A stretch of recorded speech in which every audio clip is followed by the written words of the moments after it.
तो महाभारत में पहले जब वीडियो बनाया था उसमें लोमहर्षण जी वो उग्र सर्वा सोती स्वयं कोतुल वश कहते हैं ब्रह्म ऋषियों के पास आए थे।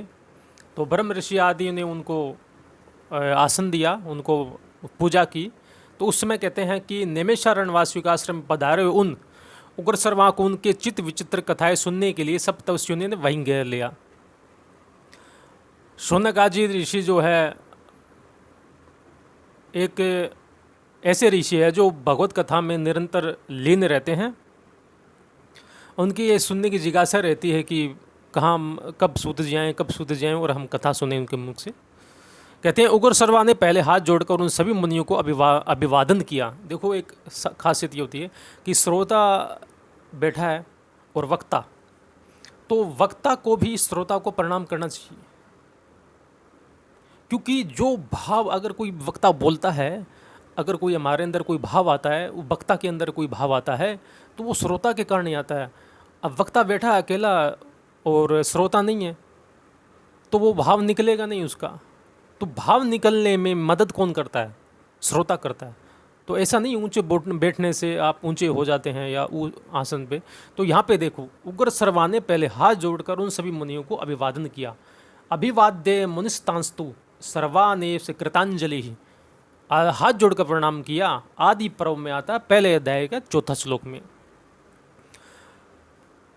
तो ये बात है, इस प्रकार अभिवादन किया और आप लोगों की तपस्या सुखपूर्वक बढ़ रही है ना, इस प्रकार प्रसन्न भी किया।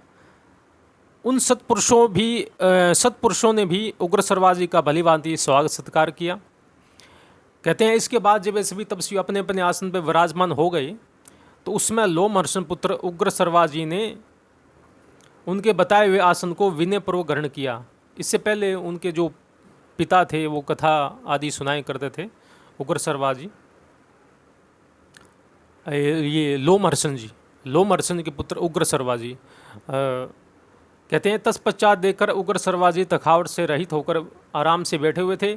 किसी महर्षि ने बातचीत का प्रसंग उपस्थित करते हुए यह प्रश्न पूछ लिया उनसे कि कमल नयन सूत कुमार, आपका शुभागमन कहाँ से हो रहा है? आप कहाँ से आ रहे हो और अब तक आपने कहाँ आनंद पूर्वक समय बिताया है? मेरे इस प्रश्न का उत्तर दीजिए।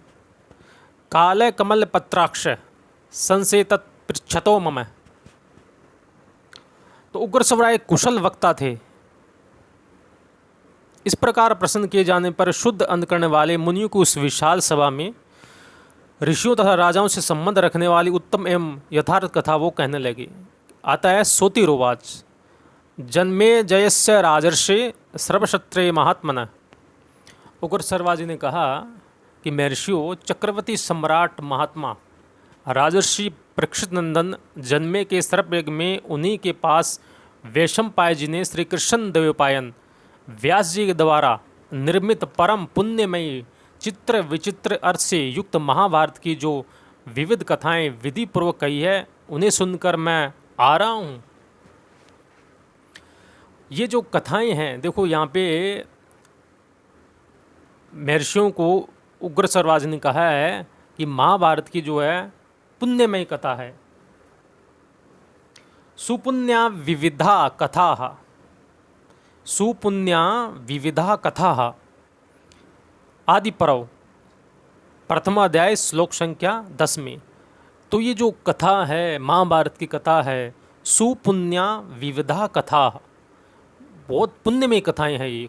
यहाँ पे साफ बोल रहे हैं महाभारत में।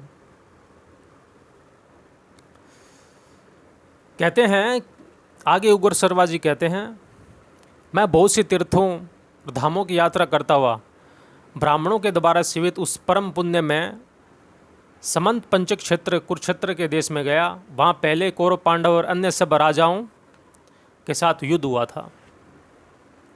वहीं से आप लोगों के दर्शन करने की इच्छा लेकर मैं आपके पास आया हूँ। मेरी यह मान्यता कि आप सभी दीर्घायु एवं ब्रह्म स्वरूप हैं।